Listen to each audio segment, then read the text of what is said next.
Students, काफ़ी दिनों बाद हम दोबारा मिल रहे हैं। मैंने इसके बाद रिकॉर्डिंग डाली थी, पीछे टाइम नहीं मिला।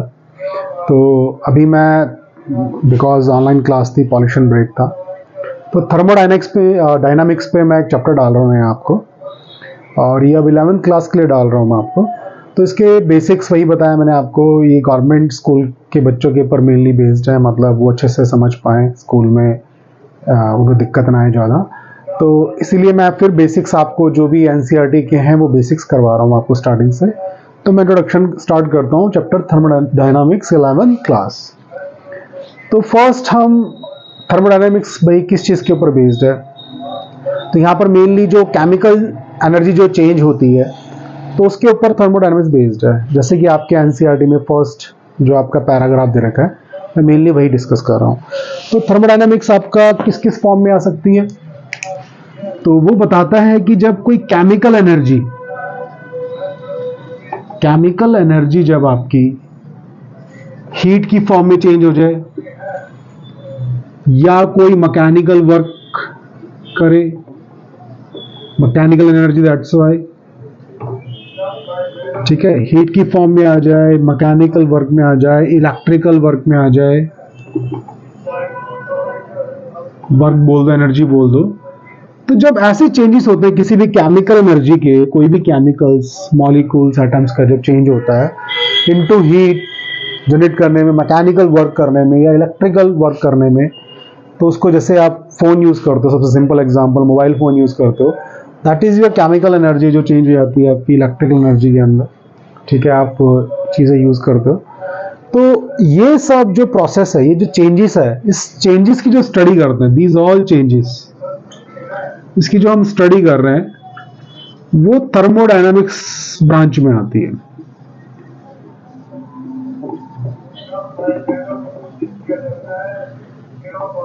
ब्रांच में डील करती है। तो वन बाय वन हम ये सब डिस्कस करेंगे। अब जैसे आप हीट की बात करें, तो मान लो आपने कुछ भी बर्न किया, फॉर एग्जांपल मीथेन है, कोल है, इसको जब बर्न करते हो जो चेंजेस आते हैं तो केमिकल एनर्जी हो रही है वो आपकी, ठीक है। आप फ्यूल को बर्न करते हो इन दी प्रेजेंस ऑफ O2, तो केमिकल एनर्जी होती है आपकी, वो हीट जनरेट कर रही है। तो ये सब जो स्टडी है वो किस में आती है, this is comes in thermodynamics. तो ये ब्रांच जो डील कर रही है उसको हम बोलते हैं थर्मोडायनामिक्स। तो वन बाय वन टॉपिक, ठीक है। तो फर्स्ट इसमें जैसे आपका इसमें फर्स्ट पैराग्राफ में दूसरा पॉइंट दे रखा है, तो मैं one by one point wise बता रहा हूँ आपको। फर्स्ट पॉइंट हो गया, सेकंड पॉइंट है लॉज ऑफ थर्मोडायनामिक्स।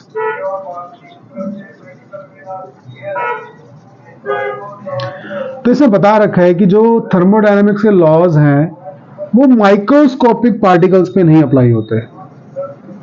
मतलब ये स्टडी जो है माइक्रोस्कोपिक सिस्टम के लिए नहीं बनी। जैसे हम केमिकल काइनेटिक्स के अंदर पढ़ते हैं कि पर्टिकुलर इंस्टेंट पे किसी या पर्टिकुलर इलेक्ट्रॉन की क्या एनर्जी होगी, या किसी एक सिंगल एटम की क्या एनर्जी होगी, वो माइक्रोस्कोपिक होती है। तो ये वो स्टडी नहीं करता। थर्मोडायनामिक्स के अंदर माइक्रोस्कोपिक सिस्टम की बात नहीं होती, यहां पर बात होती है मैक्रोस्कोपिक सिस्टम, मतलब large number of particles, single particles नहीं, it includes large number of particles. तो ये मैक्रोस्कोपिक सिस्टम की बात करते हैं, सिंगल एटम, सिंगल मॉलिक्यूल की बात नहीं करता। It talks about large number of system के में जो बहुत सारे जब आपके मॉलिक्यूल्स या एटम्स होते हैं तो उसकी बात करता है थर्मोडायनामिक्स के अंदर। ये सेकंड आपका पॉइंट हो गया। थर्ड, इसके अंदर जो थर्मोडायनामिक्स में मेन बात है कि ये कोई भी चीज कैसे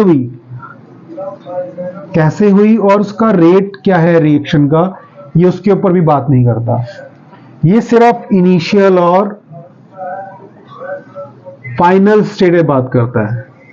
जैसे आपके एनसीईआरटी में एग्जांपल दे रखा है कि किसी लेक में पानी, चाहे बरसात से आया हो, चाहे बाढ़ से का पानी आया हो, चाहे कैसे बह के आया हो, कोई बर्फ पिघल के आया, तो हमें ये नहीं मतलब कि वो पानी आया कहाँ से, हमें सिर्फ मतलब ये है कि लेक में पहले पानी इतना था, अब पानी इतना हो गया। This was initial state, this is final state.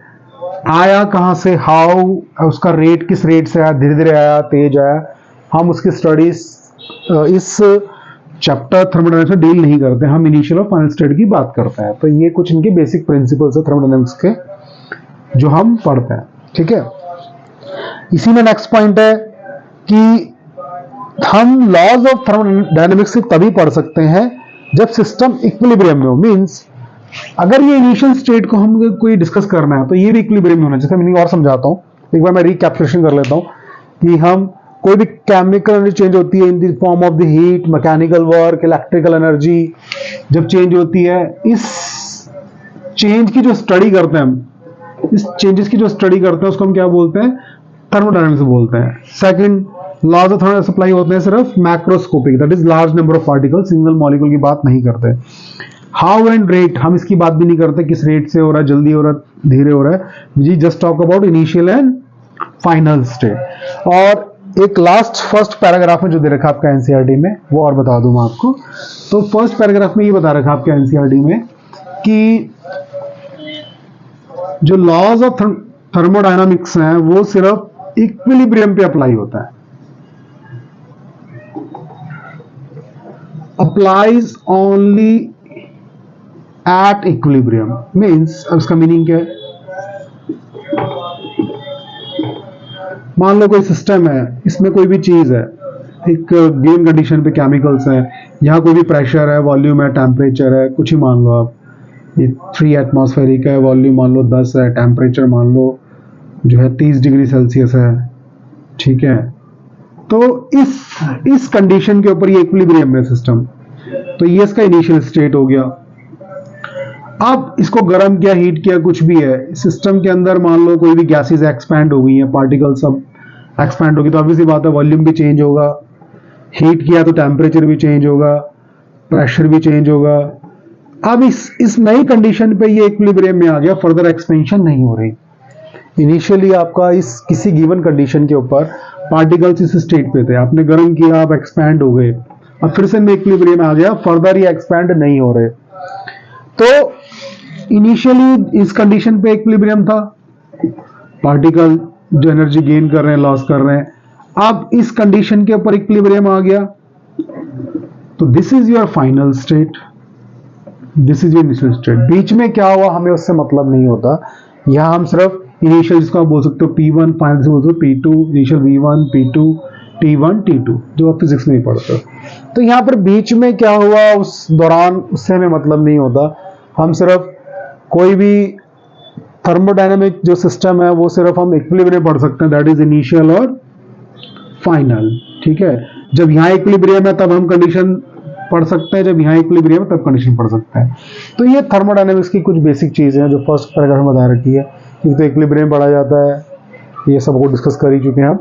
This is your first. अब इसी के बेसिस पर हम अब अगला जो पैराग्राफ है आपका, पूरा सिस्टम्स क्या होता है थर्मोडायनामिक्स, सिस्टम्स एंड सराउंडिंग्स, तो वो पढ़ेंगे अब हम। हाँ तो बेटा हमने इंट्रोडक्शन किया थर्मोडायनामिक्स का, तो नेक्स्ट टॉपिक है हमारा सिस्टम एंड सराउंडिंग्स। तो सिस्टम किसे बोलते हैं, सराउंडिंग्स क्या बोलते हैं, तो ये आपका नेक्स्ट पैराग्राफ है एनसीईआरटी का, तो इसको हम डिस्कस करते हैं। तो सिस्टम, इस चैप्टर के अंदर जो भी आप मान लो कोई बीकर है या कोई भी चीज, बर्तन है जिसके अंदर आप कोई भी केमिकल हीट हो रहा है, वाटर है, कुछ भी है, वो हीट हो रहा है, उसकी वजह से साइड में आपके जो सराउंडिंग है उसमें भी चेंज आएगा। तो पहले हम सिस्टम डिस्कस करते हैं। तो जो आप सिर्फ इस बीकर के अंदर जो भी केमिकल है उसमें जो चेंजेस आ रहे हैं वो आप स्टडी कर रहे हो, तो उसको सिस्टम नाम दिया गया है। इतना जो सिर्फ आपका पोर्शन है, this is called your system. आप इसमें से मान लो अगर ये ऊपर से मान लो बर्तन आपको खुला है, या मान लो ये कंडक्टिंग वाला है, कुछ भी है, तो उससे आपको पता है कि सराउंडिंग में भी, आप घर में भी अगर मान लो कुछ चीज गर्म करते हो तो आप पतीले के पास हाथ लेके आओ तो आपको भी हीट फील होती है उसके अंदर, तो उससे पता लग रहा है भाई इसके पास में जो भी सराउंडिंग्स है उसमें भी चेंजेस आएगा। तो अब सराउंडिंग होने को तो ये पूरा यूनिवर्स ही सराउंडिंग हो सकता है, लेकिन आपको पता है कि पूरे यूनिवर्स में तो चेंज इसकी वजह से पूरा यूनिवर्स में एकदम डायरेक्ट इंपैक्ट आए ऐसा तो होता नहीं है। इसके जहां तक इस हीट का इंपैक्ट आएगा उसी में चेंजेस आएगा, बहुत दूर तक उसका चेंज नहीं आएगा, ठीक है। तो इस सिस्टम की वजह से जहां तक भी जो चेंज आता है उसको हम क्या बोलते हैं, सराउंडिंग बोलते हैं। और बाकी जो पूरा स्पेस है इस पूरे यूनिवर्स में, ब्रह्मांड में, दैट इज योर यूनिवर्स। तो यू कैन से कि उसके जस्ट एडजॉइनिंग एरिया वो सराउंडिंग होता है, और जो जिस चीज के ऊपर हम स्टडी कर रहे होते हैं, बीकर हो गया, कोई बर्तन है, कुछ भी चीज है, that is your system. Clear? तो मुझे लगता है आपको ये बात समझ में आ जाएगी। और कोई भी बाउंड्री वॉल है, मान लो ये सरफेस है या ये वाला सरफेस है, ये सिस्टम को और सराउंडिंग को सेपरेट कर रहा है, तो इस वॉल को हम बाउंड्री बोल देते हैं कि ये इसकी बाउंड्री है। ठीक है, तो ये सिस्टम सराउंडिंग बता दिया आपको। अब हम इसी में जो नेक्स्ट टॉपिक है, टाइप ऑफ सिस्टम पढ़ेंगे, अलग अलग कौन कौन से हो सकते हैं। ठीक है, तो अब कंटिन्यू करते हैं इसी के बाद सिस्टम। तो सभी एनसीईआरटी बुक भी साथ साथ रखें, देखते रहें। तो फर्स्ट आपको बता रखा ओपन सिस्टम। तो ओपन सिस्टम ऑब्वियसली बात है, इसका नाम भी दे रखा है ओपन है सिस्टम। तो यहां पर दोनों चीज आपकी एक्सचेंज हो जाती है। इसके अंदर जो भी मैटर है वो भी एक्सचेंज होगा सराउंडिंग के साथ, और जो एनर्जी है वो भी आपकी सराउंडिंग में उड़ रही है, तो ये भी एक्सचेंज होगी। मतलब पार्टिकल भी जो है बॉयल होके मान लो उड़ रहे हैं, वो भी सराउंडिंग में जा रहे हैं, तो मैटर भी एक्सचेंज हो रहा है। और एनर्जी कंडक्ट जो भी है, ये ऊपर से भी खुला है, तो सारी एनर्जी भी इसकी लॉस हो रही है, सराउंडिंग में एनर्जी जा रही है। तो ओपन सिस्टम में दोनों चीजें एक्सचेंज होती हैं, मैटर भी और एनर्जी भी। दूसरा आपका है क्लोज सिस्टम। तो क्लोज सिस्टम के अंदर जो भी आपका कंटेनर है वो क्लोज्ड होता है, ऊपर से वो सील्ड है। सील्ड है तो आप कुछ भी हीट भी कर रहे हो अगर कुछ भी, तो वो इससे मैटर बाहर नहीं जा सकता, तो मैटर एक्सचेंज नहीं होता इसके अंदर।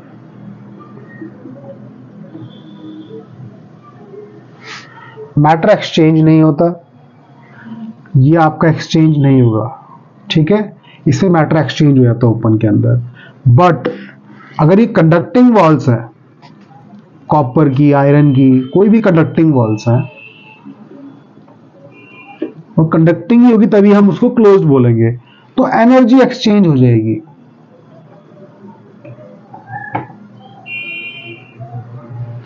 ठीक है, तो इसमें एनर्जी एक्सचेंज हो जाएगी आपकी, बिकॉज मान लो कॉपर का बर्तन है तो एनर्जी आपकी बाहर जाएगी, बट अंदर जो भी पार्टिकल्स हैं वो बाहर नहीं आएंगे, बिकॉज चारों तरफ से ये बंद है।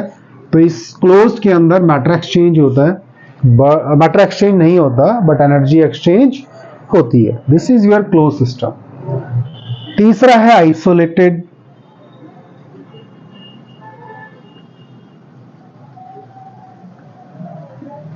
तो हमने इस आइसोलेट के अंदर क्या होता है, ऑब्वियसली बात है क्लोज तो खैर होता ही है, चारों तरफ से क्लोज होगा ये बिल्कुल। साथ में इसकी जो वॉल्स होती है वो कंडक्टिंग नहीं होती, दिस इज नॉन कंडक्टिंग।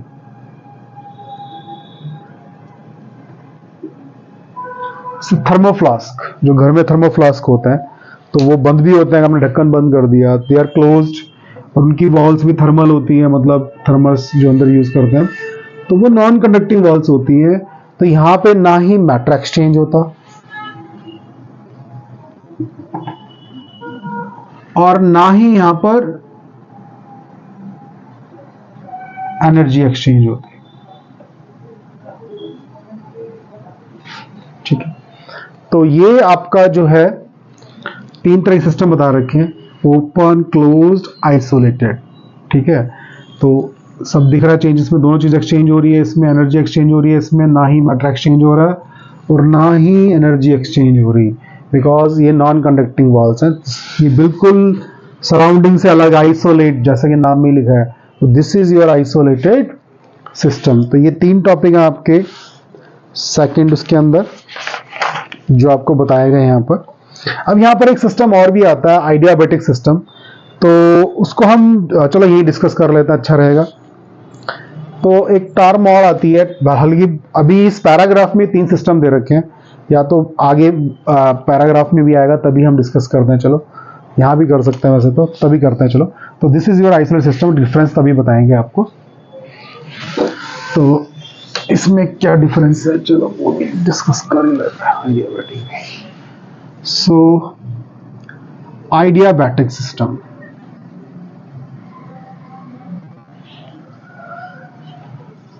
तो आइडियाबैटिक सिस्टम में हम क्या बोलते हैं कि ये सिर्फ हीट को एक्सचेंज नहीं होने देता,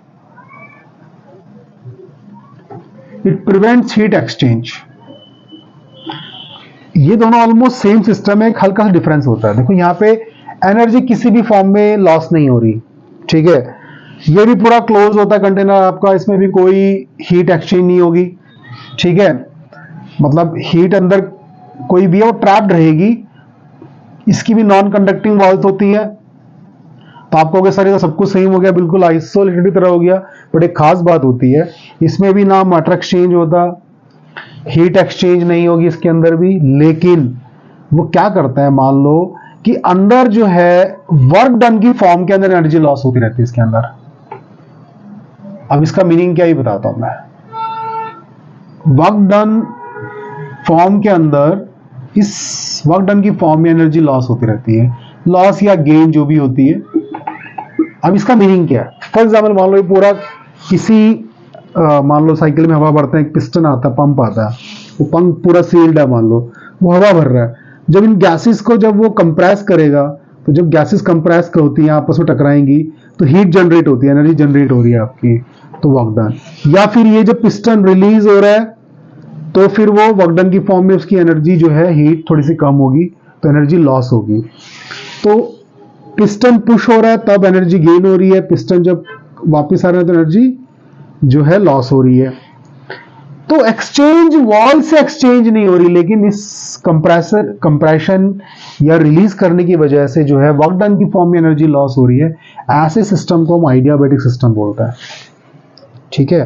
तो दिस इज योर आइडियाबैटिक सिस्टम। तो हम बोल सकते हैं कि सारे जो आइसोलेटेड सिस्टम है वो आइडियाबैटिक तो है, बट सारे आइडियाबैटिक आइसोलेटेड सिस्टम नहीं है, बिकॉज ये इनकी दोनों कंडीशन तो फॉलो कर रहा है। मैटर को भी एक्सचेंज नहीं कर रहा, एनर्जी एक्सचेंज नहीं कर रहा किसी कनेक्टिव वॉल से, लेकिन तब भी अंदर की जो एनर्जी लॉस हो रही है कंप्रेशन और रिलीज करने की वजह से। तो ये इसकी डिफरेंस आया था आइडियाबैटिक सिस्टम के अंदर और आइसोलेटेड सिस्टम के अंदर। तो हम बोल सकते हैं कि सारे आइसोलेटेड सिस्टम आइडियाबैटिक तो है, बट आइडियाबैटिक आइसोलेटेड सिस्टम नहीं है। तो ये बात, ये मेन डिफरेंस है इसके अंदर। तो ये भी मैंने यहीं पे डिस्कस कर दिया, अभी आगे आने वाला है। तो this was your second paragraph, जिसमें सारा हो गया। थर्ड है स्टेट ऑफ सिस्टम, जो हम नेक्स्ट टॉपिक करेंगे। तो नेक्स्ट टॉपिक बेटा आपका है the state of the system. तो जैसे कि लिखा हुआ है state of the system, because obvious है कि सराउंडिंग तो बिल्कुल ओपन है, कोई कंटेनर है, सराउंडिंग तो चारों तरफ है, तो इसका कोई भी हम फिक्स स्टेट बता नहीं सकते, चारों तरफ ओपन है, कोई चीज सारे पार्टिकल्स हवा में। दैट्स वाई हम सिर्फ सिस्टम के स्टेट की बात करते हैं, सराउंडिंग की हम बात नहीं करते इस केस के अंदर। तो स्टेट ऑफ सिस्टम की उसका state, that is initial state और फाइनल स्टेट। तो वैसे तो बहुत सारे फैक्टर्स होते हैं, बट आप इस चैप्टर के अंदर मेनली प्रेशर, वॉल्यूम, टेम्परेचर और नंबर ऑफ मोल्स पार्टिकल, जब ये आपके फिक्स हो जाते हैं, इनकी अगर आप वैल्यूज निकाल लेते हैं तो बाकी अपने आप वैल्यूज इनके थ्रू निकल जाती है। तो कोई भी सिस्टम इनिशियल स्टेट पर कहाँ था और फाइनल स्टेट पर कहाँ पर है, that is P2, V2, T2 N2, ठीक है। तो इसको एक नाम दिया गया है स्टेट ऑफ द सिस्टम, तो जिसको हम क्या बोलते हैं, स्टेट फंक्शन बोलते हैं। क्योंकि थर्मोडायनामिक्स जो है सिर्फ स्टेट पर डिपेंड करती है, जो भी इसमें फॉर्मूलेज बने हैं या जो भी स्टडी करी है उन्होंने सिर्फ स्टेट फंक्शन डिपेंड किया, स्टेट फंक्शन और स्टेट वेरिएबल्स बोलते हैं इसको।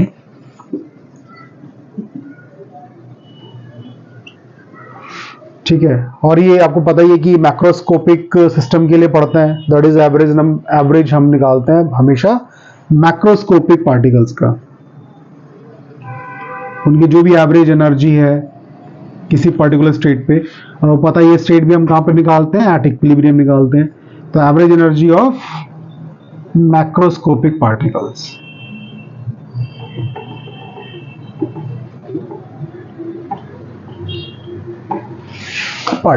ठीक है। तो ये दो पॉइंट हमने इसमें डिस्कस करें, आपको जो बता दिया कि स्टेट वेरिएबल्स क्या होते हैं, ठीक है। तो ये मेनली आप इस चैप्टर में pressure, volume, temperature, number of moles और एक फर्स्ट इक्विलिब्रियम क्या था, सेकंड पे क्या था, तो उसको हम बोलते हैं स्टेट फंक्शन। और ये इन सब का जो भी पार्टिकल्स हैं, इसके अंदर बहुत सारे पार्टिकल्स हैं, गैस पार्टिकल, कोई पार्टिकल हो सकता है। तो ये पार्टिकल्स आपस में टकरा रहे हैं, एनर्जी लॉस कर रहे हैं, गेन कर रहे हैं, that is your average energy. तो इसी से एक टर्म आती है आपकी, the internal energy as a state function.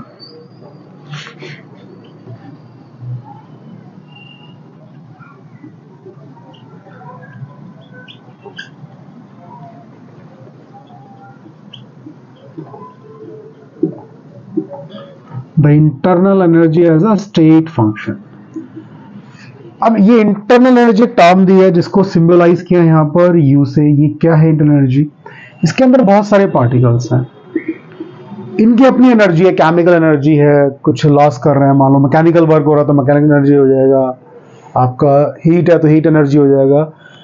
इन सब पार्टिकल्स टकरा के एनर्जी लॉस भी कर रहे हैं, गेन भी कर रहे हैं। जो टोटल एनर्जी होता है किसी सिस्टम के अंदर, गिवन जो मॉलिक्यूल्स की जो टोटल एनर्जी होती है, उसको एक नया नाम दिया है। क्या नाम दिया? जिसको हम डिनोट करते हैं सिंबल यू से, that is called your internal energy. System के अंदर की एनर्जी जो कि सारे मॉलिक्यूल्स की टोटल एनर्जी होती है। ठीक है, ये किस किस पे डिपेंड करती है? 3 फैक्टर आपको बता रखे हैं एनसीईआरटी में। That is heat passes into out of the system. Obvious सी बात है, जब आप किसी सिस्टम को हीट सप्लाई करते हो, एनर्जी सारे पार्टिकल्स गेन करेंगे, तो you can say internal energy बढ़ रही है। कंडक्टिंग वाल से अगर एनर्जी लॉस हो रही है तो you can say internal energy घट रही है। ठीक है, फिर work is done on the system, work is done by the system. Done on the system, done by the system का मतलब क्या है? जब कोई सिस्टम एनर्जी लॉस करके कोई काम कर रहा है, मान लो कि इसमें पार्टिकल जो एनर्जी लॉस कर रहे हैं और कोई वर्क डन कर रहे हैं, तो हम बोलते हैं कि work is done by the system. और कभी जब हम सिस्टम के अंदर एनर्जी सप्लाई कर रहे हैं और उससे कोई काम हो रहा है, हम बोलते हैं work is done on the system. मतलब आप ये भी बोल सकते हो कि जो work is done by the system exothermic process है, work is done on the system is a endothermic process. वहां हमें एनर्जी सप्लाई करनी पड़ रही है, और done by the system is energy loss करनी पड़ रही है। सिंपली जैसे मोबाइल चार्ज होता है, जब आप चार्जिंग पे लगाते हो तो हम बोल सकते हैं कि work is done on the system, और चार्ज हटा दिया, अब बैटरी यूज हो रही है, हम बोल सकते हैं work is done by the system. तो ये दो टर्म हम ऐसे यूज कर सकते हैं, जो कि सेकंड समझा रखी है। थर्ड आपको बता रखी है इसके अंदर, मैटर एंटर्स और लीव्स। बिल्कुल ये सिस्टम डिपेंड करता है। इफ सिस्टम इज ओपन, तो आपको पता है कि ओपन सिस्टम के अंदर मैटर जो है वो एक्सचेंज भी हो जाता है। तो सिस्टम क्या है, उसी पे डिपेंड करता है उसकी इंटरनल एनर्जी। तो नंबर ऑफ मोल्स अगर ओपन सिस्टम एस्केप करेंगे सरफेस से, तो जब नंबर ऑफ पार्टिकल्स कम होंगे तो ऑब्वियसली बात है उसकी एनर्जी भी कम होगी। तो इन तीनों फैक्टर डिपेंड करता है। तो टाइप ऑफ सिस्टम पे भी डिपेंड करता है कि वो ओपन है, क्लोज, आइसोलेटेड है। तो मेन बात हम यहाँ कर रहे हैं कि जो इंटरनल एनर्जी है वो तीनों चीज डिपेंड करती है। हीट आ रही है या जा रही है, work done by the system हो रहा है, ऑन द सिस्टम हो रहा है, या मैटर एक्सचेंज हो रहा है, इन तीनों पे डिपेंड करता है। तो और उसी के ऊपर इनडायरेक्टली क्या डिपेंड करता है? State of the function. ये भी चेंज होंगे, अगर वो सब चेंज होगा, नंबर ऑफ पार्टिकल कम हो जाएंगे तो ये वैल्यू भी कम होगी, तो फाइनल स्टेट ही मेरा चेंज होगा। तो वो स्टेट 1 स्टेट 2 भी आपका चेंज होता है उसके अकॉर्डिंगली साइमल्टेनियसली। तो अब इसके बाद हम जो फर्दर टॉपिक है वो स्टार्ट करते हैं हम। तो बेटा अभी हमने इससे पहले जो टॉपिक था हमने इंटरनल एनर्जी पढ़ा था। तो अब वर्क डन मतलब जो यू है उसको हम वर्क डन की फॉर्म के अंदर कैसे समझाते हैं आपको बताते हैं। अभी आपको यहाँ पर आइडियाबैटिक प्रोसेस भी क्लियर होगा और अच्छे से आपको, और इंटरनल एनर्जी कैसे चेंज होती है वही पता लगेगा इन the form of work done. इसका मीनिंग क्या है वो सारी बातें अब और क्लियर हो जाएंगी। तो जैसे कि मैंने बताया आपको, अगर एक सिस्टम आइसोलेटेड है तो आप आइसोलेटेड में क्या होता है? There is no exchange of heat, ना ही मैटर, मतलब उसमें एनर्जी, अब सिंपल टर्म लो तो आप बोलो एनर्जी, कोई एक्सचेंज एनर्जी का भी नहीं होता, मैटर का भी नहीं होता, एकदम इंसुलेटेड होता है। वो दुनिया से बिल्कुल अलग है, आइसोलेट करने मतलब अलग है। यहाँ पर कोई चीज में एक्सचेंज नहीं हो रहा। लेकिन आइडियाबैटिक के अंदर ऐसा नहीं है। इसमें क्या होता है?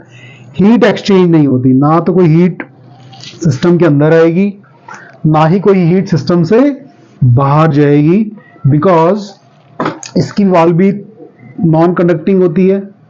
बट फिर भी वो बोल रहा है कि यहां पर मतलब जो एनर्जी जैसी भी है, मान लो इसकी इंटरनल एनर्जी पहले 50 जूल थी तो बाद में भी 50 जूल होगी, बिकॉज ये सबसे आइसोलेटेड सिस्टम है। इसकी कांस्टेंट रहेगी एनर्जी, हमेशा कोई चेंज नहीं आएगा इसकी एनर्जी के अंदर। This will be remain constant if it is a perfectly isolated system.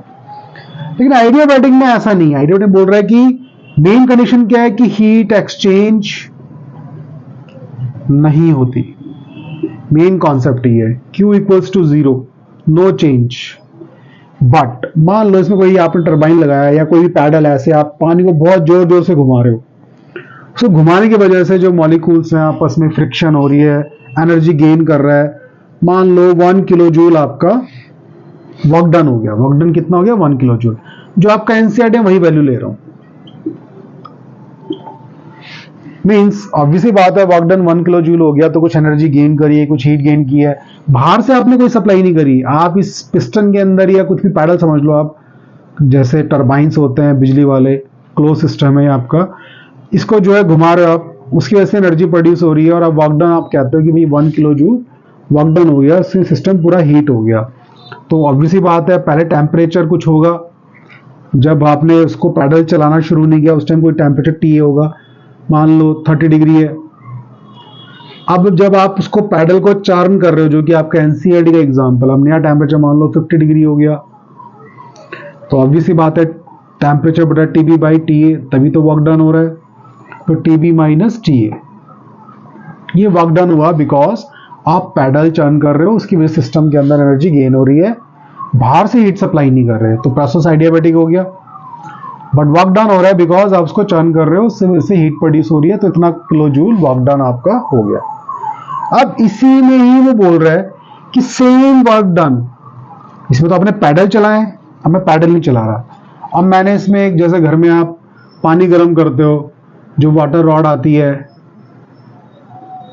पानी आप हीट गर्म करते हो, वो इसमें मैं मर्ज कर दी है। अगेन वही नॉन कंडक्टिव वॉल्स है, कोई हीट एक्सचेंज बाहर से नहीं हो रही, सिंपली आपने रॉड अमर्ज करी और इसमें भी 1 किलो जूल वर्क डन किया। और इसमें भी आपने क्या नोटिस किया, इस दूसरे वाले केस में भी, कि टीए पहले 30 डिग्री था और रॉड डालने के बाद जब इतना वर्क डन हुआ, सेम इस कंडीशन पे आपने, इस इक्विलिब्रियम पे आपने टीबी नोट किया, आपने क्या देखा कि ये भी 50 डिग्री आ रहा है। तो यही खास बात है थर्मोडायनामिक्स की, कि 1 किलो जूल वर्क डन इसमें भी हो रहा है, 1 किलो जूल वर्क डन इसमें भी हो रहा है। तो उन्होंने देखा कि पाथ चाहे कोई भी हो, टेम्परेचर चेंज एकदम सेम है। यहां पर भी डिफरेंस 20 डिग्री का और वहां पर भी डिफरेंस 20 डिग्री का है। तो जो मैं बात आपको शुरू में कह रहा था कि पाथ को भी फॉलो करो, चाहे ये वाला पाथ फॉलो करो, चाहे ये वाला पाथ फॉलो करो, कोई भी पाथ फॉलो करो, लेकिन जो चेंज है दैट विल रिमेन सेम। अगर 1 किलो जूल वर्क डन हुआ है तो टेम्परेचर चेंज भी इतना होगा, स्टेट फंक्शन भी सेम होंगे। तो इसीलिए ये सिर्फ स्टेट पे डिपेंड करता है, पाथ पर डिपेंड नहीं करता। बट अगर ये जरा सा भी चेंज होगा तो फिर टेम्परेचर ये सेम नहीं रहेगा। मींस अगर वर्क डन सेम है तो उनके जो स्टेट फंक्शन चेंज हो रहे हैं वो भी आपके सेम रहेंगे। यही एक्सपेरिमेंट ये शो करता है कि ये पाथ पर डिपेंड नहीं करते, कि आप उसको इलेक्ट्रिकल वर्क डन से कर रहे हो या चर्निंग से कर रहे हो, अगर सेम वर्क डन हो रहा है they will be same change. तो ये दो तरीके इसके अंदर आपको बता रखे हैं, वन वे एंड सेकंड वे, जो आपको एनसीईआरटी समझा रखा है आपके। तो इन दोनों एग्जांपल से वो यही बताना चाहता है कि जो सिस्टम है that is independent of path, it only depends on the state of the function. तो इसी पे इसने नीचे एक टर्म दे रखी है, यहाँ ध्यान देना, जो आपके एनसीईआरटी में delta U is equals to U2 minus U1 और W आइडियाबैटिक। तो आइडियाबैटिक तो क्यों लिखा समझ में आ रहा है आपको, बिकॉज इन्होंने बाहर से हीट नहीं दी, that's why it is adiabatic process. U2 minus U1 change हो रहा है, ऑब्वियसली बात है, पहले टेम्परेचर कम था, इस पे कोई एनर्जी U1 होगी, अब टेम्परेचर ज्यादा हो गया तो एनर्जी ज्यादा होगी, दैट इज U2। तो difference U2 minus U1 what W adiabatic, because यहाँ पर पॉजिटिव चेंज हो रहा है। पॉजिटिव क्यों हो रहा है, 50 माइनस 30 दैट इज 20, यहाँ पर एनर्जी गेन हो रही है, that's why this is positive. Work is done on the system, क्योंकि मैं यहाँ पर इसे रख रहा हूं तो इसमें हीट बढ़ रही है अंदर, मैं इससे काम नहीं करवा रहा, मैं उसको सप्लाई कर रहा हूँ heat, that is work is done on the system, that's why यहाँ पर जो वर्क डन है वो क्या है, पॉजिटिव है। तो ये प्लस साइन शो करता है कि work is done on the system, positive है, यहाँ पर काम हो रहा है। यही अगर हीट रिलीज होती तो ये W आपका नेगेटिव हो जाता, work is done by the system बोलते हैं। मान लो ये सिस्टम कोई काम करता डिकम्प्रेस करता, तो we would have said it is work is done by the system. तो ये आपको समझा रखा है internal energy in the form of work.